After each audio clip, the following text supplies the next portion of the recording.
Hello students. मैं सुशील sir आपके बीच फिर आप एक क्लास के रूप में, और वो क्लास हम लेके आ रहे प्रस्तावना। एक ही क्लास में प्रस्तावना से संबंधित जितने भी क्वेश्चन हैं उनके बारे में चर्चा करेंगे, और जितने भी क्वेश्चन आपके बनते हैं उनकी सबके बारे में चर्चा करेंगे। आज प्रस्तावना भारतीय संविधान की आत्मा कहा जाता है। प्रस्तावना वो टॉपिक है, हर एग्जाम में एक क्वेश्चन आता है और आप शुरू से पढ़ते हुए आए हो। प्रस्तावना आपके एनसीईआरटी किताब के पीछे पीछे दे रखी है, लेकिन हम आज दिन तक उसको याद नहीं कर पाए।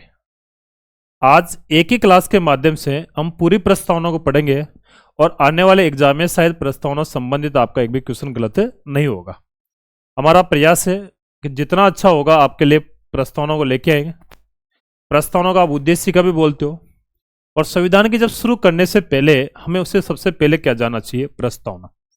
तो काफी अच्छा टॉपिक है प्रस्तावना, हर एग्जाम में क्वेश्चन आ रहा है, और आपका भी आज के बाद प्रस्तावना संबंधित जो भी क्वेश्चन आएगा गलत नहीं होगा। लेकिन क्लास को आप अंतिम तक देखें। हमारी आदत क्या होती है, हमने क्लास को देखा, कुछ समय बाद हमने क्लास को बंद कर दिया। ऐसा कभी नहीं होना चाहिए। क्लास जब तक पूरी नहीं होती है तब तक आप क्लास को नहीं छोड़े। तो प्रस्तावना संबंधित जो भी बातें होगी सारी करेंगे। क्वेश्चन किस प्रकार से आए प्रस्तावना, उस पर संदर्भ में चर्चा करेंगे। तो देखते हैं आज प्रस्तावना की ओर। ठीक है गुरु, अपना टॉपिक है प्रस्तावना, जिसे आप उद्देश्य का भी बोला जाता है। प्रस्तावना जिसे हम क्या बोलते हैं, उद्देश्य का। शायद आज के बाद कभी अगर साथ बना रहे होगा तो कभी भी क्वेश्चन गलत नहीं होगा। देखो, प्रस्तावना की बात करें तो इसकी पहली लाइन लिखी है, प्रस्तावना की पहली लाइन लिखी है आपकी,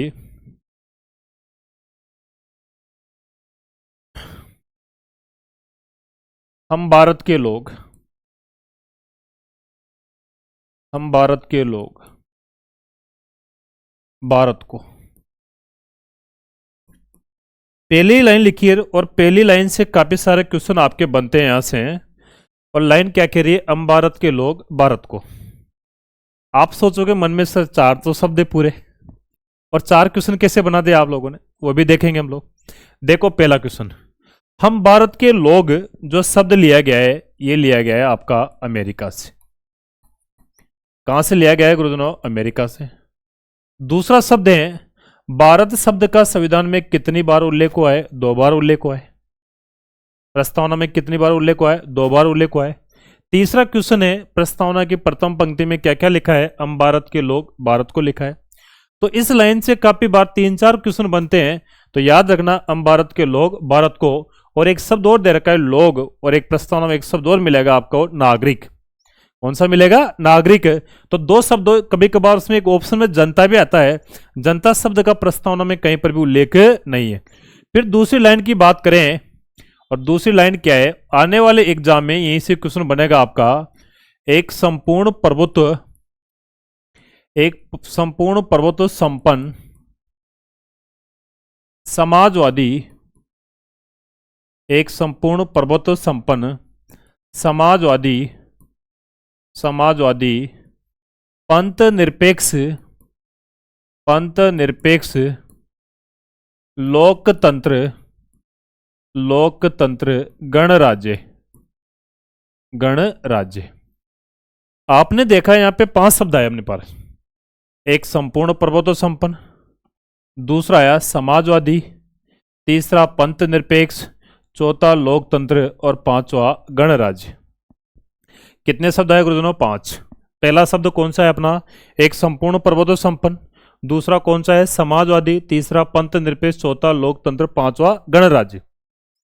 अब आपके एग्जाम में आएगा, इन 5 शब्दों को आपसे आगे पीछे करेगा और आपसे कहेगा इनको क्रम से जमाइए।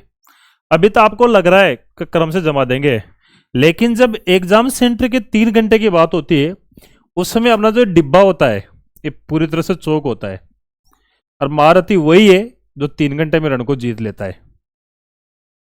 अन्यथा पढ़ता हर विद्यार्थी है, लेकिन उसके लिए 3 घंटे सबसे इंपॉर्टेंट होते हैं। वो किस प्रकार से हैं, अब देखो, इसको याद करने का भी एक फॉर्मूला है आपके लिए यहाँ पे, और याद करने वाली बात भी करें यहाँ पे, तो इनको थोड़ा सा इनकी बारे में अंग्रेजी देखते हैं।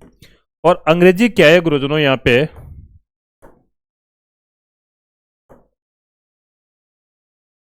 देखो, गणराज्य को अंग्रेजी में बोला जाता है रिपब्लिक,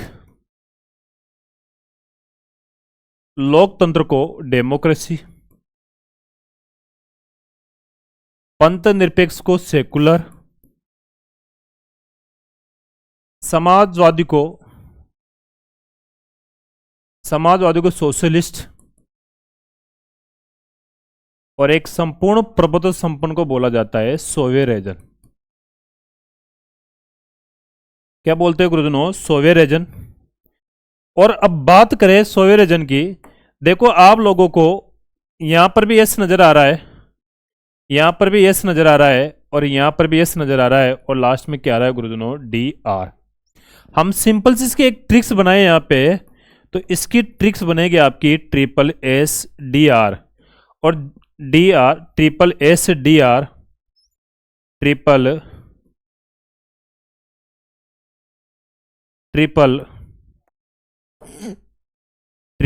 एस डी आर। क्या बन गया गुरुजनों? Triple S D R. एक संपूर्ण प्रभुत्व संपन्न को अंग्रेजी में क्या बोलते हो? सोवेरेजन। समाजवादी को क्या बोलते हैं? सोशलिस्ट। पंथ निरपेक्ष को क्या बोल रहे हैं? सेकुलर। लोकतंत्र को डेमोक्रेसी, और गणराज्य को क्या बोलते हैं? रिपब्लिक। तो हमारी ट्रिक्स क्या होगी? Triple S D R. क्या होगी मित्रों? Triple S D R. इसके बाद प्रस्तावना में फिर बात करें अपन, यहां पे प्रस्तावना में 3 शब्द होते हैं। एक तो होता है आपका न्याय, एक आपका स्वतंत्रता, और एक होता है गुरुजनों यहां पे समता। अब क्वेश्चन एक यहां से भी बहुत अच्छा बनता है। न्याय के अंतर्गत 3 शब्द आते हैं, स्वतंत्रता में 5 आते हैं, और समता में कितने आते हैं गुरुजनों? 2। 3 शब्द कौन से वो भी देख लेते हैं। न्याय में लिखा हुआ है सामाजिक, आर्थिक व राजनीतिक। सामाजिक, आर्थिक और राजनीतिक। क्वेश्चन पूछा गया है न्याय के अंतर्गत कितने शब्द आ रहे हैं? 3। कौन कौन से आ रहे हैं? सामाजिक, आर्थिक और राजनीतिक। तीनों शब्द कहां से लिए जाते हैं? सोवियत संघ रूस से हैं। सोवियत संघ रूस से हैं। सोवियत संघ रूस से हैं। वैसे प्रस्तावना की जो शब्दावली दे रखी है ये ऑस्ट्रेलिया से ली गई है। कहां से ली गई गुरुजनों? ऑस्ट्रेलिया से। लेकिन सामाजिक, आर्थिक और राजनीतिक शब्द कहां से लिया गया? सोवियत संघ रूस से लिया गया। फिर बात करते हैं स्वतंत्रता में कितने शब्द आ रहे हैं? 5। कौन कौन से? विचार,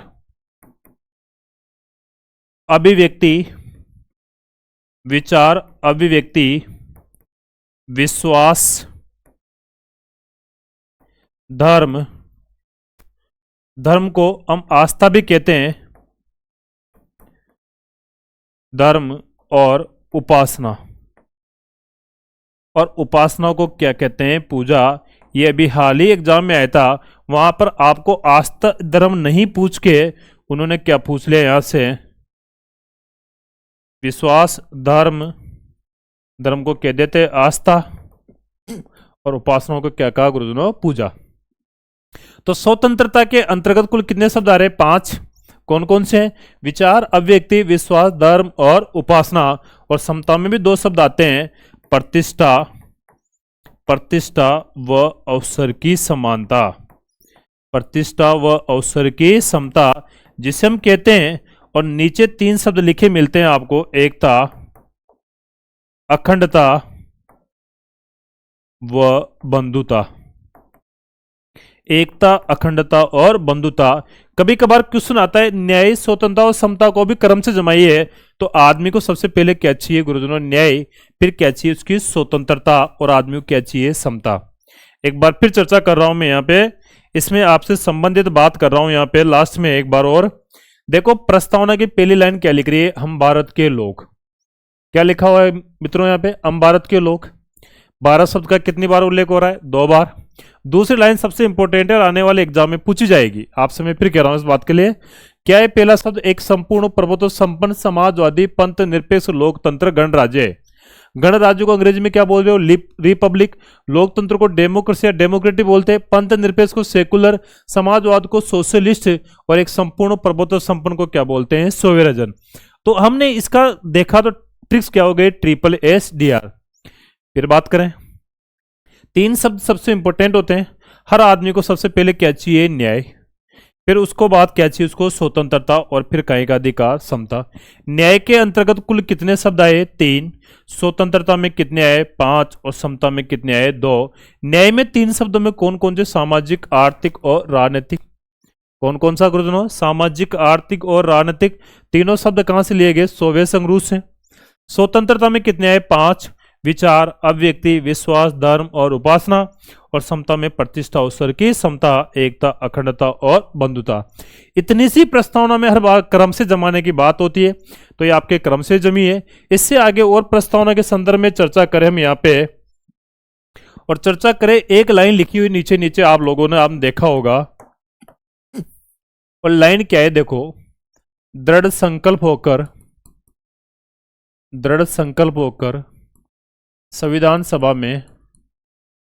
संविधान सभा में आज तारीख 26 नवंबर 1949, 26 नवंबर 1949 कोष्ठ में लिखा हुआ है, मिति मार्ग शीर्ष शुक्ल सप्तमी विक्रम संवत 2006 को एतद द्वारा संविधान को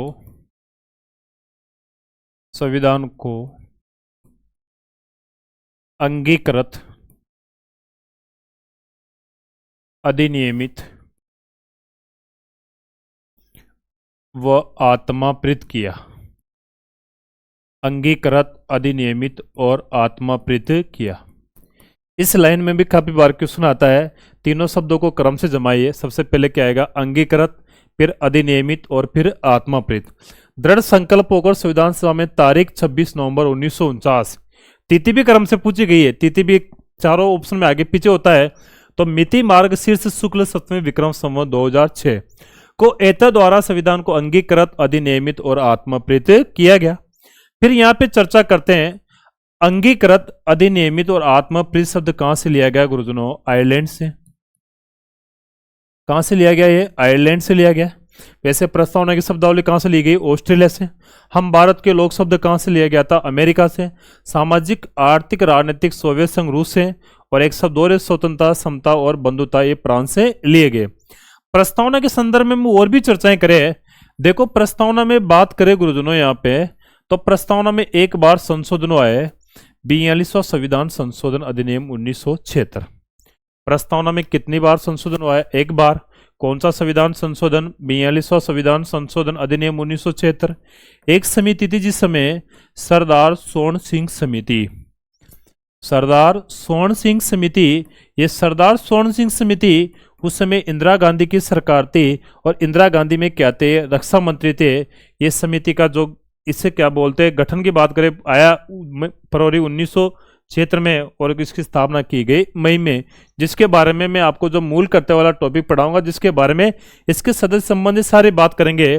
अगर आप समय प्रधानमंत्री की बात करें, तो आपका प्रधानमंत्री आता है श्रीमती इंदिरा गांधी।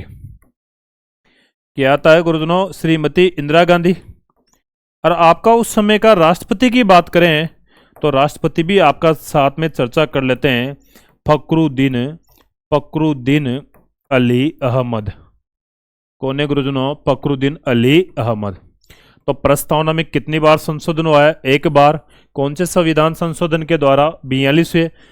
और उस समय समिति कौन सी थी? सरदार स्वर्ण सिंह समिति। प्रधानमंत्री कौन था? श्रीमती इंदिरा गांधी। और आपका राष्ट्रपति कौन है? फखरुद्दीन अली अहमद। फिर चर्चा करें, संविधान तो हुआ, लेकिन उसमें कितने शब्द जोड़े, तो उनके बारे में भी बात करते। 3 शब्द जोड़े। एक तो समाजवादी, एक पंथ निरपेक्ष, और तीसरा दे रखा है अखंडता। समाजवादी, पंथ निरपेक्ष, और तीसरा क्या दे रखा है? अखंडता। कितने शब्द जोड़े गए गुरुजनों? 3। समाजवादी, पंथ निरपेक्ष और अखंडता। अब इनके अर्थ की बात करें तो समाजवाद का जो अर्थ है आप लोगों का, चलो समाजवाद के अर्थ की बात करें, एक वाद होता है F N Balsara, F N Balsara बनाम एक असम राज्य के बीच में, असम राज्य के बीच में अनुच्छेद 39 बी, अनुच्छेद 39 बी और अनुच्छेद 39 सी के रूप में समाजवाद की क्या दी है परिभाषा है। अनुच्छेद 39 बी और अनुच्छेद 39 सी में समाजवाद की क्या दी है, इन्होंने परिभाषा दी है। और परिभाषा क्या कहते हैं, अनुच्छेद 39 बी में क्या लिखा है कि देश के साधनों का, देश के साधनों का सामूहिक हित में प्रयोग किया जाए, सामूहिक हित में प्रयोग किया जाए। जितने भी देश के सरकारी साधन है उनका आप सामूहिक रूप में क्या कर सकते हो, प्रयोग कर सकते हो। 39 कहता है धन के केंद्रीयकरण पर, धन के केंद्रीयकरण पर, धन के केंद्रीयकरण पर रोक लगाई जाएगी। धन के केंद्रीयकरण पर क्या लगाई जाएगी, रोक। जितनी देश को धन की आवश्यकता होगी उतना ही हम क्या करेंगे, प्रयोग करेंगे। एक बार फिर बात चर्चा करें, समाजवाद का अर्थ एपन बलसारा बनाम एक असम राज्य के बीच में अनुच्छेद 39 बी और अनुच्छेद 39 सी के रूप में क्या दिए परिभाषा। अनुच्छेद 39 बी में लिखा हुआ है देश के साधनों का सामूहिक हित में प्रयोग करेंगे। 39 सी में लिखा है धन के केंद्रीयकरण पर क्या लगाएंगे गुरुजनों, रोक लगाएंगे। पंथ निरपेक्ष का मतलब होता है राज्य का कोई धर्म नहीं होगा, राज्य का कोई धर्म नहीं होगा, नहीं होगा। राज्य सभी धर्मों को बढ़ावा देगा, राज्य सभी धर्मों को, सभी धर्मों को बढ़ावा देगा, राज्य सभी धर्मों को क्या देगा, बढ़ावा। और विशेष रूप से, विशेष रूप से अल्पसंख्यक, अल्पसंख्यक वर्गों के हितों का संरक्षण, विशेष रूप से अल्पसंख्यक वर्गों के हितों का संरक्षण, विशेष रूप से अल्पसंख्यक वर्गों के हितों का संरक्षण।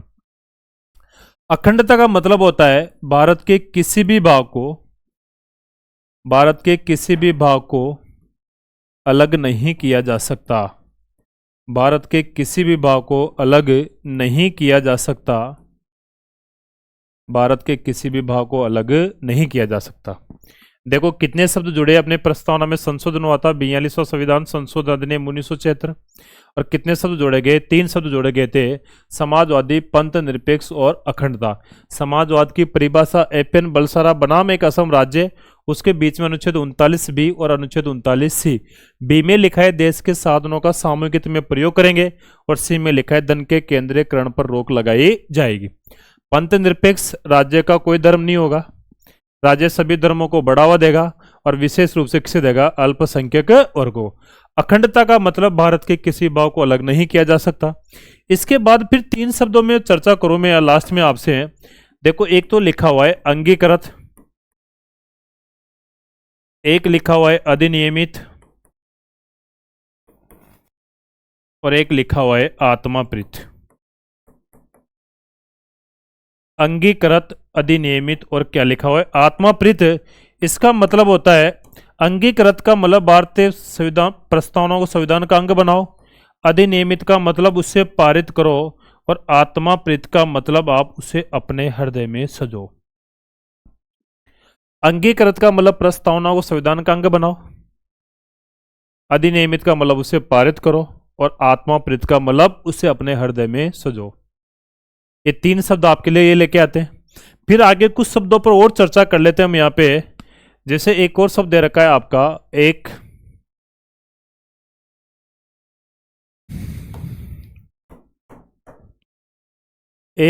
संपूर्ण पर्वतों संपन्न, एक संपूर्ण पर्वतों संपन्न एक संपूर्ण प्रभुत्व संपन्न।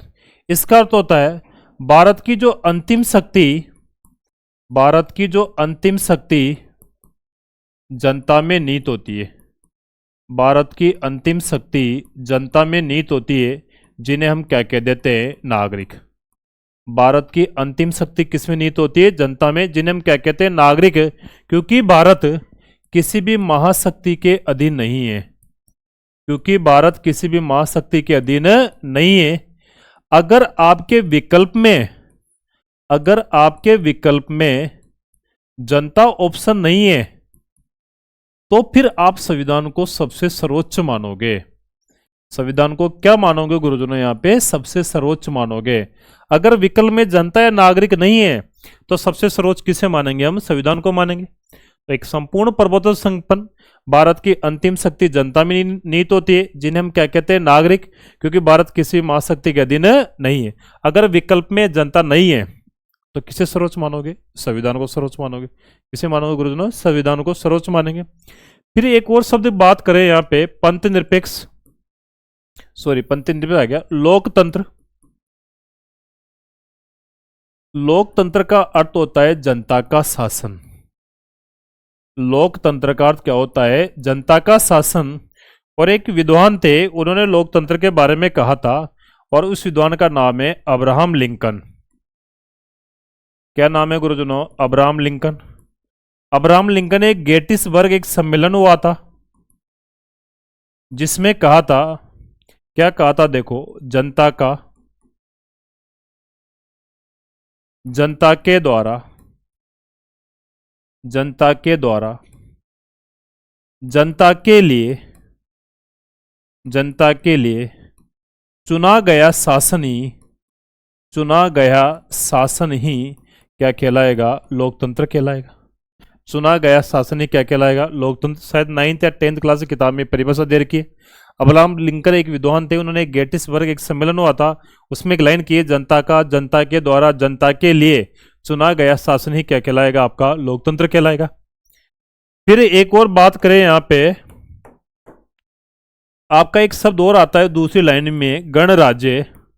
और गणराज्य का मतलब होता है, गणराज्य का मतलब होता है भारत का जो राष्ट्रपति होता है, भारत का जो राष्ट्रपति होता है, भारत का राष्ट्रपति क्या होता है, निर्वाचित होता है।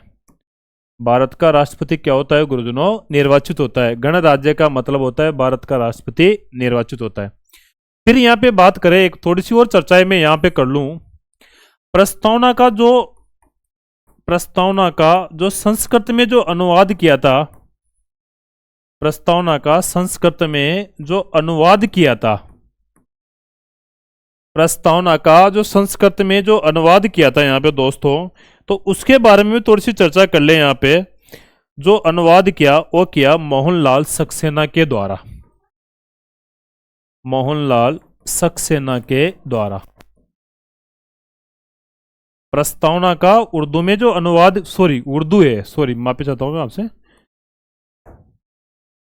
उर्दू में जो अनुवाद किया वो किसके द्वारा किया गया, मोहनलाल सक्सेना के द्वारा। फिर प्रस्तावना का, प्रस्तावना का सौंदर्यीकरण व अलंकरण, प्रस्तावना का, प्रस्तावना का सौंदर्यीकरण व अलंकरण, प्रस्तावना का सौंदर्यीकरण और अलंकरण जो किया गया गुरुजनों, वो किया गया राम मनोहर सिन्हा और नंदलाल बोस। राम मनोहर सिन्हा, राम मनोहर सिन्हा व नंदलाल, नंदलाल बोस के द्वारा। राम मनोहर सिन्हा और किसके द्वारा, नंदलाल बोस के द्वारा। 26 जनवरी 2020 से प्रस्तावना को प्रार्थना सभा में अनिवार्य रूप से लागू भी किया गया। प्रस्तावना को प्रार्थना सभा में अनिवार्य रूप से भी लागू किया। कब किया गया, 26 जनवरी 2020 को। एक संपूर्ण प्रभुत्व संपन्न भारत की अंतिम शक्ति किसमें नीत होती है, जनता, जिन्हें हम क्या कहते हैं, नागरिक। क्योंकि भारत किसी भी महाशक्ति के अधीन नहीं है। विकल्प में अगर जनता नहीं हो तो सबसे सर्वोच्च किसे मानोगे आप, सबसे सर्वोच्च किसे मानोगे, संविधान को मानोगे। फिर बात करें लोकतंत्र। लोकतंत्र का मतलब होता है, क्या होता है, जनता का शासन। क्या होता है गुरुजनों, जनता का शासन। और एक विद्वान थे अब्राहम लिंकन, जिन्होंने कहा था, अब्राहम लिंकन की बहुत अच्छी परिभाषा की कि जनता का, जनता के द्वारा और जनता के लिए चुना गया शासन ही क्या कहलाता है, लोकतंत्र। गणराज्य का मतलब भारत का राष्ट्रपति क्या होता है, निर्वाचित होता है। प्रस्तावना का जो उर्दू में जो अनुवाद किया वो किसके द्वारा, मोहनलाल सक्सेना के द्वारा। प्रस्तावना जिस साइड में जो डिजाइन दे रखी है, सौंदर्यकरण जो अलंकरण कर रखा है, वो राम मनोहर सिन्हा के द्वारा किया गया। और 26 जनवरी 2020 से प्रस्तावना को प्रार्थना सभा में अनिवार्य रूप से लागू भी कर रखा है। फिर आगे फिर चर्चा करते हैं। कुछ विद्वान कहते हैं प्रस्तावना संविधान का अंग है, और कुछ विद्वान कहते हैं प्रस्तावना संविधान का अंग नहीं है। हमारा मानना है प्रस्तावना एक संविधान का मौलिक भाग, एक संविधान का अंग होना चाहिए। तो हम पक्ष विपक्ष में चर्चाएं करते हैं। हम सबसे पहले विपक्ष वालों के सुने और फिर हमारे पक्ष की तरफ से जवाब देने का प्रयास करेंगे। तो हम चर्चा करते हैं पहले प्रस्तावना के विपक्ष के तर्क। प्रस्तावना के विपक्ष के तर्क, विपक्ष के तर्क। सबसे पहले विपक्ष वालों की सुनो और फिर अपना पक्ष की तरफ से जवाब देने का क्या करेंगे, प्रयास करेंगे। तो यहां पे कर लेते हैं प्रस्तावना के पक्ष के तर्क। प्रस्तावना के पक्ष के तर्क। पहले विपक्ष वालों की सुनेंगे। पहले किसकी सुनेंगे गुरुजनों, विपक्ष वालों की, और फिर जवाब किसकी तरफ देंगे, पक्ष की तरफ से। विपक्ष में बात करें तो विपक्ष में सुप्रीम कोर्ट के मुख्य न्यायाधीश थे। सुप्रीम कोर्ट के मुख्य न्यायाधीश जिनका नाम था वाई.वी. चंद्रचूड़। अभी आपके सुप्रीम कोर्ट के वर्तमान में मुख्य न्यायाधीश है डी.वाई. चंद्रचूड़। उन्हीं के पिताजी कौन था, वाई.वी. चंद्रचूड़।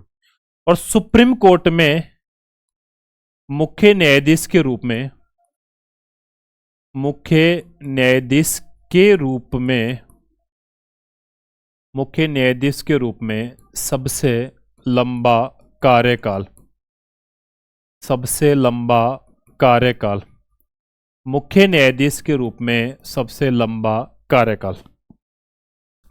तो सुप्रीम कोर्ट के मुख्य न्यायाधीश वाई.वी. चंद्रचूड़ ने कहा, प्रस्तावना ना तो संविधान के किसी भाग में है, ना ही किसी अनुच्छेद में है, इसीलिए प्रस्तावना संविधान का अंग नहीं है। एक कथन किसने कहा, वाई.वी. चंद्रचूड़ ने।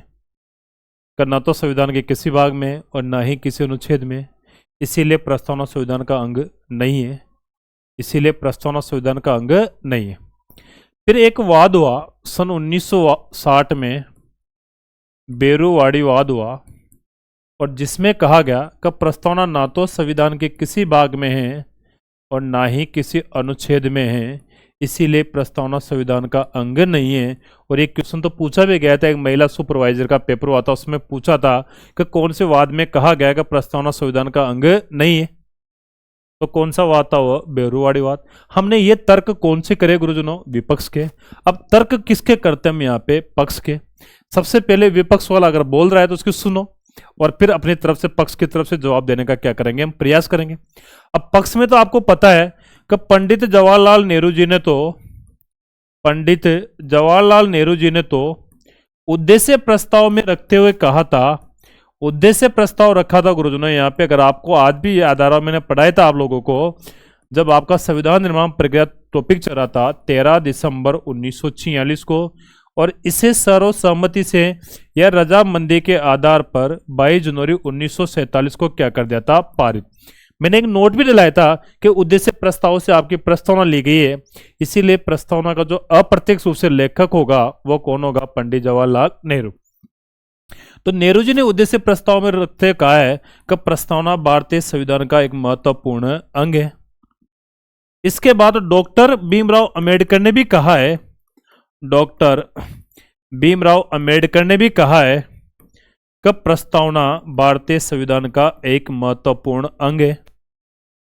एक वाद होता है केशवानंद, केशवानंद भारतीवाद, केशवानंद भारतीवाद, और ये कब होता है, 1973 को। इसमें भी कहा गया कि प्रस्तावना संविधान का महत्वपूर्ण अंग है। और आने वाले एग्जाम 2024 का कोई एग्जाम होगा, उसमें देखने को मिलेगा आपको कि ये कौन से वाद में कहा गया कि प्रस्तावना संविधान का अंग है, वो कौन सा वाद है गुरुजनों? केशवानंद भारती वाद, जो कब होता है? 1973 को। एक और है SR बॉम्बई बनाम भारत संघ, ये हुआ 1994 में, और इसमें भी कहा गया कि प्रस्तावना भारतीय संविधान का एक मौलिक भाग है। गुरुजनों यहाँ किसकी बात हो रही है? भाग। और यहाँ किसकी बात होती है? अंग। अगर भाग पूछेगा तो SR बॉम्बे बनाम भारत संघ जो मौलिक भाग है। अब मैं आपसे पूछूं, आपने विपक्ष के तर्क भी सुने और पक्ष के तर्क भी सुने, अगर आपसे मैं एक सीधा सा एक सवाल करूं कि इसका निष्कर्ष क्या होगा? इसका निष्कर्ष होगा कि प्रस्तावना संविधान का एक मौलिक भाग बनेगा। जब भी बनेगा, प्रस्तावना संविधान का क्या होगा? मौलिक भाग होगा। प्रस्तावना संविधान का क्या होगा? मौलिक भाग। तो देखो, प्रस्तावना के विपक्ष के तर्क में सुप्रीम कोर्ट के मुख्य न्यायाधीश कौन था? YV चंद्रचूड़ ने कहा है कि प्रस्तावना ना तो संविधान के किसी भाग में, ना ही किसी अनुच्छेद में, इसीलिए प्रस्तावना संविधान का अंग नहीं है। एक वाद और हुआ 1960 में, बेरोवाड़ी वाद, उसमें भी कहा गया कि प्रस्तावना संविधान का अंग नहीं है। पक्ष के तर्कों में बात करें तो पंडित जवाहरलाल नेहरू जी ने तो उद्देश्य प्रस्ताव में रखा था, तभी कह दिया था कि प्रस्तावना संविधान का महत्वपूर्ण भाग है। और डॉक्टर भीमराव अम्बेडकर भी कहते हैं कि प्रस्तावना संविधान का महत्वपूर्ण अंग है। और एक वाद होता है केशवानंद भारती वाद 1973, इसमें भी कहा गया कि प्रस्तावना संविधान का महत्वपूर्ण अंग है। और SR बॉम्बे बनाम भारत संघ में कहा गया संविधान में प्रस्तावना एक मौलिक भाग होगा। और हम निष्कर्ष भी कहते हैं कि जब भी प्रस्तावना बनेगा, संविधान का एक मौलिक भाग बनेगा। इसके बाद फिर चर्चा करते हैं, बहुत सारे विद्वान प्रस्तावना के अलग अलग कथन कहते हैं। हम प्रत्येक विद्वान के कथनों की चर्चा करेंगे। यहाँ पे कौन सा विद्वान प्रस्तावना के बारे में क्या कहता है। तो सबसे पहले बात करें महत्वपूर्ण कथन। महत्वपूर्ण कथन कौन से विद्वानों ने क्या क्या कथन कहेंगे, जिसमें पहली बात करें प्रस्तावना को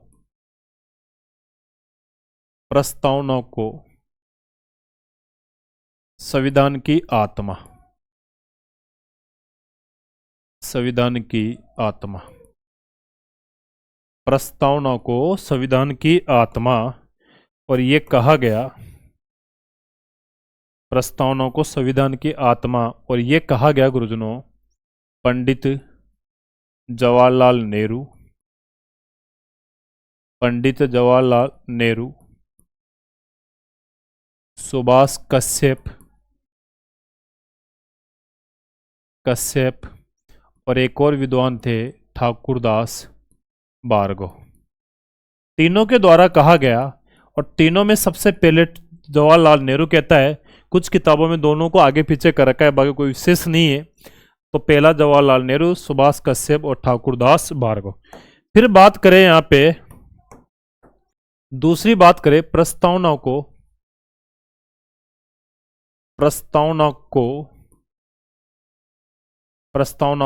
राजनीतिक कुंडली, प्रस्तावना को राजनीतिक कुंडली जो कहा गया था। और ये कहा गया गुरुजनों यहाँ पे राजनीतिक कुंडली KM मुंशी के द्वारा। किसके द्वारा कहा गया? KM मुंशी के द्वारा। फिर बात करें यहाँ पे नंबर 3, प्रस्तावना को राजनीतिक कुंजी, प्रस्तावना को राजनीतिक कुंजी जो कहा गया आपका, प्रस्तावना को जो राजनीतिक कुंजी कहा गया, वो कहा गया अर्नेस्ट बारकर के द्वारा। किसके द्वारा कहा गया गुरुजनों? अर्नेस्ट बारकर के द्वारा। नंबर 4 बात करें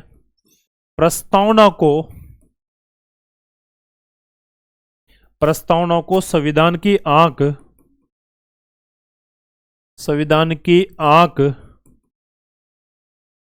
प्रस्तावना को संविधान की आंख। और ये कहा गया एक केशवानंद भारतीवाद हुआ था। और केशवानंद भारतीवाद कब होता है? 1973 को। कब होता है गुरुजनों? 1973 को। फिर बात करें प्रस्तावना को संविधान का परिचय पत्र, संविधान का परिचय पत्र, और ये कहा गया है एमएन पालकी वाला। किसके द्वारा कहा गया गुरुजनों? एमएन पालकी वाला। प्रस्तावना को संविधान का जटिल नग, प्रस्तावना को संविधान का जटिल नग, संविधान का जटिल नग,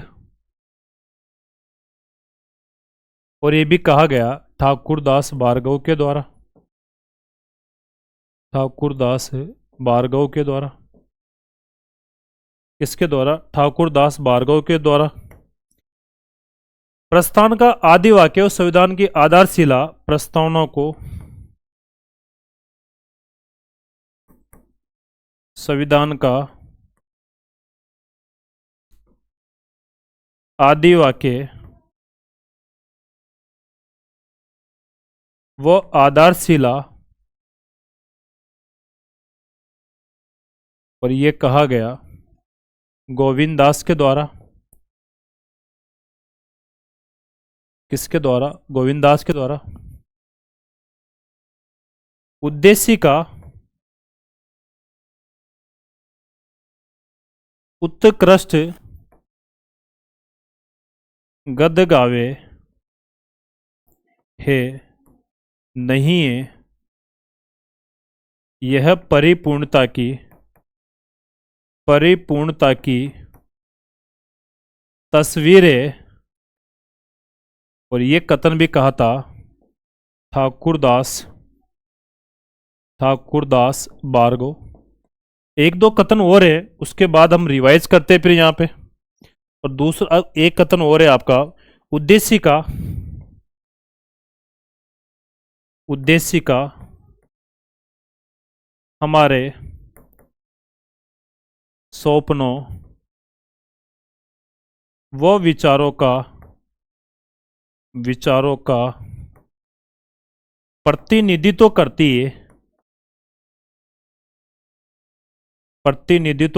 है, और ये कहा था सर अल्लादी कृष्णा अय्यर, सर अल्लादी कृष्णा अय्यर। फिर बात करें, लास्ट में एक और बात कर लेते हैं यहाँ पे। उद्देश्य का हमारे स्वप्नों और विचारों का क्या करती है? प्रतिनिधित्व करती है। और लास्ट में एक कथन और बात कर ले यहाँ पे, उद्देश्य की तुलना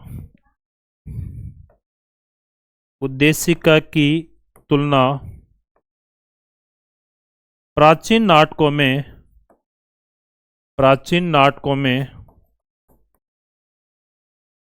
में नंदी पाठ से की जाती है, और ये कथन कहा था V.N. गॉडविल के द्वारा।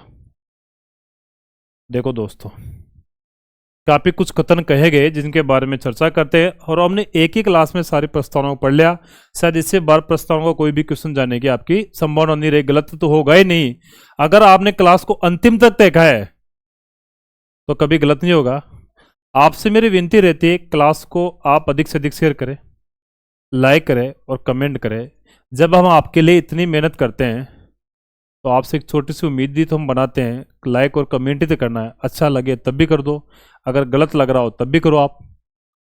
लेकिन हमें पता तो लगे, हमारे जो विद्यार्थी है, जो जिन्होंने हमें पढ़ाया है, वो कम से कम हमारे क्लास को देख रहा है, और आप ही के लिए ये सब कुछ किया जा रहा है। आपने ऑफलाइन पढ़ा, बहुत अच्छी बात है।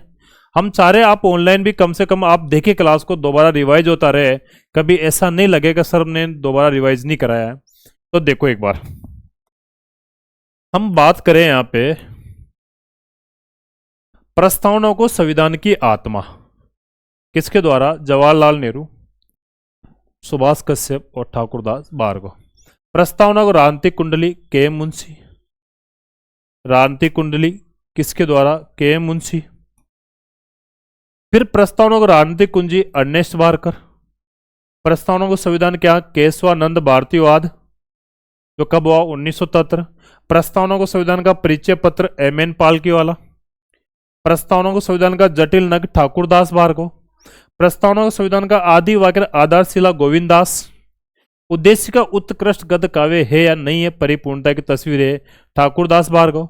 उद्देश्य का हमारे स्वप्नों और विचारों का प्रतिनिधित्व करती है, सर अल्लादी कृष्ण अय्यर। उद्देश्य का की प्राचीन नाटकों में नंदी पाठ से तुलना की जाती है।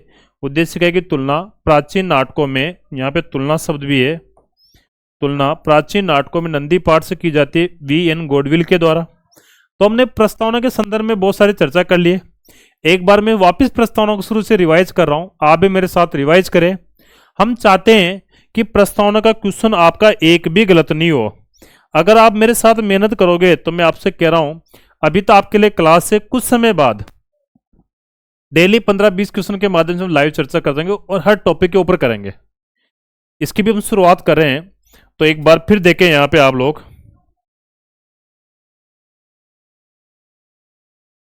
देखो, हम भारत के लोग कहां से लिया, अमेरिका से। दूसरी लाइन, एक संपूर्ण प्रभुत्व संपन्न समाजवादी पंथ निरपेक्ष लोकतंत्र गणराज्य। कितने शब्द लिखे, 5। एक संपूर्ण प्रभुत्व संपन्न समाजवादी पंथ निरपेक्ष लोकतंत्र गणराज्य। गणराज्य को रिपब्लिक बोलते हैं, लोकतंत्र को डेमोक्रेसी, पंथ निरपेक्ष सेकुलर, समाजवाद को सोशलिस्ट और एक संपूर्ण प्रभुत्व को सोयरजन।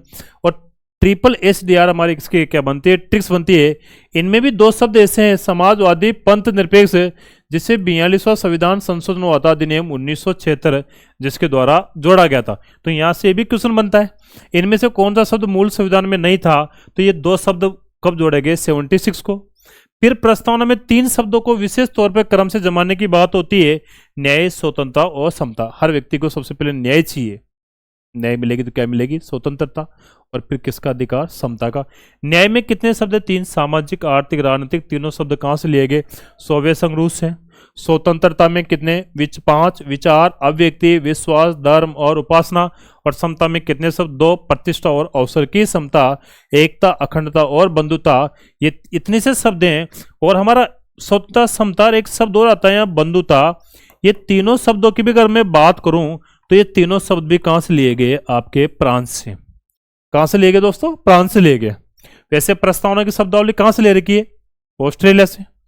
फिर चर्चा करें हम आगे यहाँ पे। फिर लास्ट वाला नीचे लाइन लिख रही है, दृढ़ संकल्प होकर संविधान सभा में तारीख 26 नवंबर 1949। और ये क्रम विषय मिति मार्ग शीर्ष शुक्ल 7वें विक्रम संवत 2006 को एतद द्वारा संविधान को अंगीकृत, अधिनियमित और आत्मप्रीत किया गया। परीक्षा में पूछा गया कि प्रस्तावना में कौन सा शब्द नहीं आता, अंगीकृत, अधिनियमित, चौथा ऑप्शन कोई सा भी गलत डाल देगा। ये तीनों शब्दों को क्रम से जमाइए। तो पहला अंगीकृत, अधिनियमित और आत्मप्रीत। प्रस्तावना में कितनी बार संशोधन हुआ है, 1 बार। 42वां संविधान संशोधन अधिनियम 1976 कौन सी समिति के द्वारा, सरदार सोहन सिंह समिति। प्रधानमंत्री कौन था आपका, श्रीमती इंदिरा गांधी। और राष्ट्रपति कौन था, फखरुद्दीन अली अहमद। सरदार सोहन सिंह उस समय रक्षा मंत्री थे आपके। कितने शब्द जोड़े गए, 3 शब्द जोड़े गए, समाजवादी, पंथ निरपेक्षता और अखंडता। समाजवाद की परिभाषा एपीएम बलसारा बनाम एक असम राज्य, जिसमें अनुच्छेद 39B और अनुच्छेद 39C। बी में लिखा है देश के साधनों का सामूहिक हित में प्रयोग किया जाएगा। और सी में लिखा है धन के केंद्रीयकरण पर क्या लगाई जाएगी, रोक। पंथ निरपेक्ष राज्य का कोई धर्म नहीं होगा, राज्य सभी धर्मों को बढ़ावा देगा और विशेष रूप से किसे देगा, अल्पसंख्यक। अखंडता का मतलब भारत के किसी भी भाग को अलग नहीं किया जा सकता। नीचे 3 शब्द लिखे, अंगीकृत, अधिनियमित, आत्मप्रीत।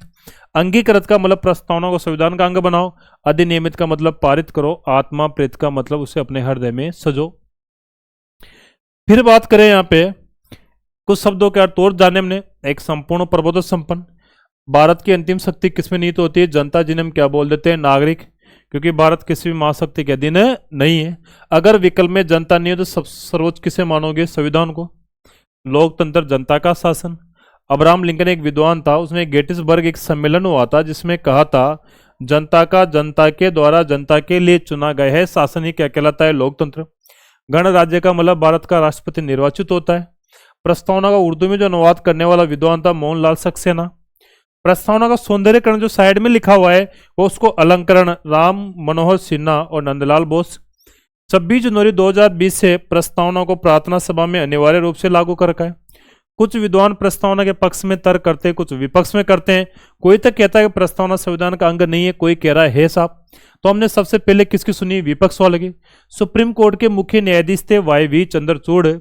अगर सुप्रीम कोर्ट के मुख्य न्यायाधीश के रूप में सबसे लंबा कार्यकाल भी पूछे तो कौन आएगा? वाई.वी. चंद्रचूड़, जिन्होंने कहा है प्रस्तावना ना तो संविधान के किसी भाग में ना ही अनुच्छेद है, इसीलिए प्रस्तावना संविधान का अंग नहीं है।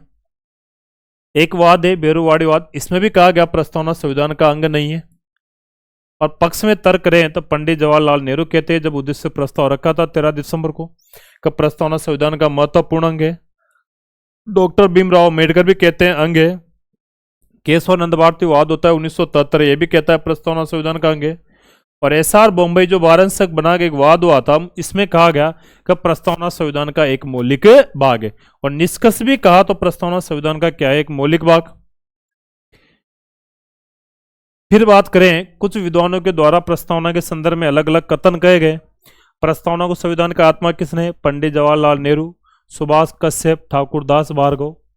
राजनीतिक कुंडली के मुंशी, राजनीतिक कुंजी अन्नेस बारकर। प्रस्तावना की संविधान क्या? केशवानंद भारती वाद 1973। प्रस्तावना को संविधान का परिचय पत्र एम.एन. पालकेवाला। प्रस्तावना को संविधान का जटिल नग ठाकुरदास भार्गव। संविधान की आदि वाक्य आधारशिला गोविंदास। उद्देश्य का उत्कृष्ट गद्य काव्य नहीं है या नहीं है परिपूर्णता की तस्वीर है ठाकुरदास भार्गव। उद्देश्य का हमारे स्वप्नों और विचारों का प्रतिनिधित्व करती है सर अल्लादी कृष्ण नायर।